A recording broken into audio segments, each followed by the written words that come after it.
Good morning, sir. I'm Satvika from CSE department. I'm going to explain about CPU scheduling with example.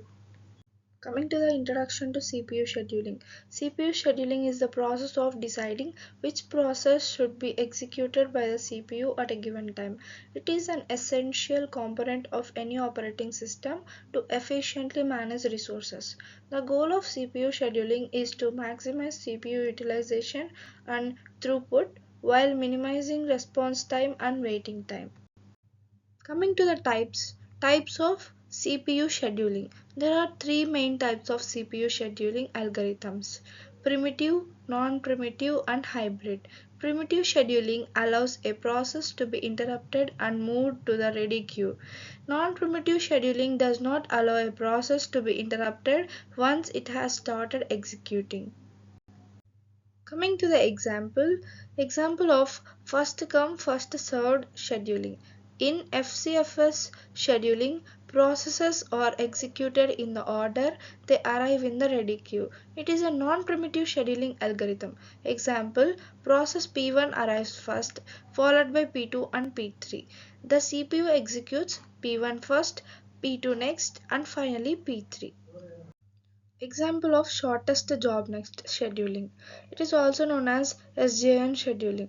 SJN scheduling selects the process with the shortest burst time to execute next. It is also known as a shortest job first scheduling. Example, process P1 has a burst time of 4 milliseconds, P2 has 2 milliseconds, and P3 has 6 milliseconds. The CPU executes P2 first, then P1, and finally P3. Example of round robin scheduling. RR scheduling allocates a fixed time slice to each process in a cyclic manner. If a process does not complete within its time slice, it is moved to the end of the queue. Example, quantum is set to 3 milliseconds. Process P1, P2, and P3 are executed in the round robin manner. Example of multi-level queue scheduling. Multi-level queue scheduling divides the ready queue into multiple smaller queues based on process characteristics.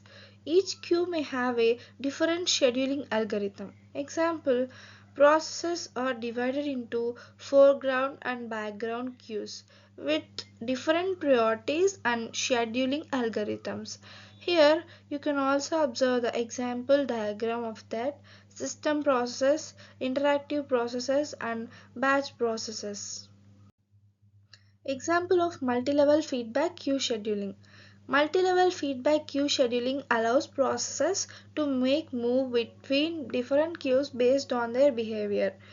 We observed this multi-level feedback queue scheduling in previous slides diagram.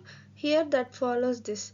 Processes that use more CPU time are moved to lower priority queues. Processes that use more CPU time are moved to less priority queues. Okay, example, a process starts in a high priority queue and moves to lower priority queues if it consumes more CPU time. CPU won't allow any process that takes more time. Comparison of CPU scheduling algorithms. FCFS has a simple implementation but may lead to the convoy effect. SGN minimizes waiting time but requires more knowledge of burst times. RR provides phase scheduling but may result in high context switch overhead. Everything has some advantages and disadvantages normally. Finally, we came to the conclusion. Today we have discussed many topics like first come first serve technique, shortest job next scheduling, round robin scheduling, multi-level scheduling, and also finally multi-level feedback scheduling. Now let's discuss some points also. CPU scheduling is a crucial component of any operating system to efficiently utilize resources. Different scheduling algorithms have unique advantages and disadvantages. Every every algorithm has its own advantages and disadvantages. Ever and ever. Now Understanding the characteristics of each algorithm is essential for optimizing system performance. So now here it is proven that CPU scheduling is a crucial component of any operating system to efficiently utilize resources.